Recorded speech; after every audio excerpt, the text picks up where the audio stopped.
Hi ನಮಸ್ಕಾರ, ಕವನ ಸಂಚಿಕೆ ಸ್ವಾಗತ. ನಾನು ಪ್ರಸಾದ್. ಸ್ವತಂತ್ರ ಭಾರತದ ಇತಿಹಾಸದಲ್ಲಿ ಪರಮವೀರ ಚಕ್ರ ಪಡೆದ ಭಾರತೀಯ ವಾಯುಪಡೆಯ ಏಕಮಾತ್ರ ಸೇನಾನಿ ನಿರ್ಮಲ್ಜೀತ್ ಸಿಂಗ್ ಸೆಕೋನ್.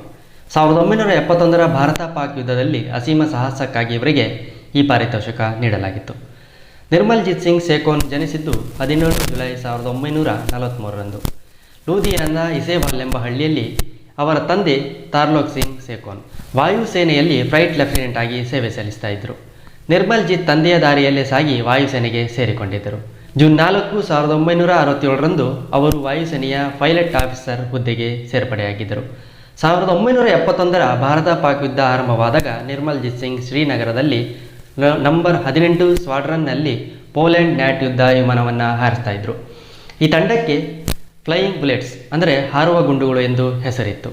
14 ಡಿಸೆಂಬರ್ 1971ರಂದು ಶ್ರೀನಗರ ವಿಮಾನ ನಿಲ್ದಾಣದ ಮೇಲೆ ಪಾಕ್ ದಾಳಿ ನಡೆಯಿತು.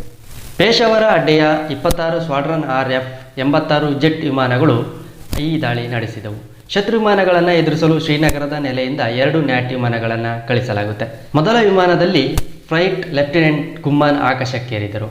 ಅದೇ ಕ್ಷಣದಲ್ಲಿ ಶತ್ರು ವಿಮಾನಗಳು ಹಾರಿ ಬಂದು ಶ್ರೀನಗರ ವಾಯು ಅಡ್ಡೆಯ ಮೇಲೆ ಮೊದಲ ಬಾಂಬುಗಳನ್ನು ಸುರಿಸಿದ್ದವು. ಎರಡನೇ ವಿಮಾನದಲ್ಲಿ ನಿರ್ಮಲ್ಜೀತ್ ಸಿಂಗ್ ಇದ್ದರು. ದಾಳಿಯ ನಡುವೆ ವಿಮಾನ ಮೇಲಕ್ಕೆ ಏರಿಸುವುದಷ್ಟು ಅಪಾಯಕಾರಿ ಕೆಲಸ ಬೇರೊಂದಿಲ್ಲ. ಆದರೆ ಸೆಕೋನ್ ಹಿಂಜರಿಯಲಿಲ್ಲ.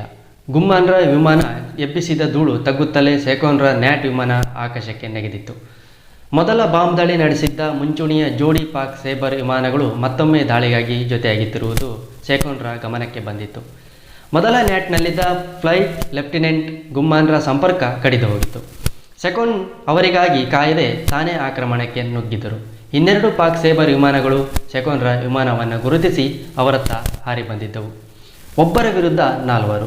ಸೆಕೋನ್ ತಪ್ಪಿಸಿಕೊಳ್ಬಹುದಿತ್ತು, ಆದರೆ ಅವರು ಹಿಮ್ಮೆಟ್ಟಲಿಲ್ಲ. ಮೊದಲ ಹೊಡೆತ ಒಂದು ಸೇಬರ್ ವಿಮಾನವನ್ನು ನೇರ ಗುರಿಯಲ್ಲಿ ಹೊಡೆದುರುಳಿಸಿತು. ಇನ್ನೊಂದು ಹೊಡೆತಕ್ಕೆ ಎರಡನೆಯ ಸೇಬರ್ ವಿಮಾನಕ್ಕೆ ಬೆಂಕಿ ಹಿಡಿಯಿತು. ಅದು ಹೊಗೆಗೊಳ್ಳುತ್ತಾ ರಾಜೌರಿಯತ್ತ ಹಾರಿತು. ಅಷ್ಟರಲ್ಲಿ ಹಿಂದಿನಿಂದ ಬಂದ 3ನೆಯ ಸೇಬರ್ ವಿಮಾನ ನ್ಯಾಟ್ ಮೇಲೆ ದಾಳಿ ನಡೆಸಿತು. ಸೆಕೋನ್ರ ವಿಮಾನಕ್ಕೆ ಗುಂಡೆಟ್ಟು ಬಿತ್ತು. ಅವರಿಗೆ ಕೂಡಲೇ ಕೆಳಗೆ ಬರಲು ಆದೇಶ ಕೂಡ ನೀಡಲಾಗಿತ್ತು. ಆದರೆ ಆ ಸಾಹಸಿ ಮರುಹೊಡೆತ ನೀಡಲೆಂದೇ ಶತ್ರು ವಿಮಾನಗಳತ್ತ ತಿರುಗಿ ಬಂದಿದ್ದರು. ಪಾಕ್ ಆಕ್ರಮಣ ಆ ಕ್ಷಣದಲ್ಲಿ ನಿಂತು ಹೋಗಿತ್ತು. ಉಳಿದ 4 ಸೇಬರ್ಗಳು ಬೆನ್ನು ತಿರುಗಿಸಿ ಪಲಾಯನ ಕೂಡ ಮಾಡಿದ್ದವು. ಆದರೆ ಸೆಕೋನ್ ಸುರಕ್ಷಿತವಾಗಿರಲಿಲ್ಲ. ಅವರ ವಿಮಾನದಿಂದ ಹೊಗೆ ಏಳುತ್ತಿತ್ತು. ಅದು ನಿಯಂತ್ರಣ ತಪ್ಪಿ ಬೆಟ್ಟಗಳತ್ತ ಹಾರಿ ಹೋಗಿತ್ತು. ಕೆಲವು ದಿನಗಳ ಬಳಿಕ ಶ್ರೀನಗರದ ಹೊರಗಿನ ಒಂದು ಕಣಿವೆಯಲ್ಲಿ ಅವರ ವಿಮಾನದ ಅವಶೇಷ ಸಿಕ್ಕಿತು.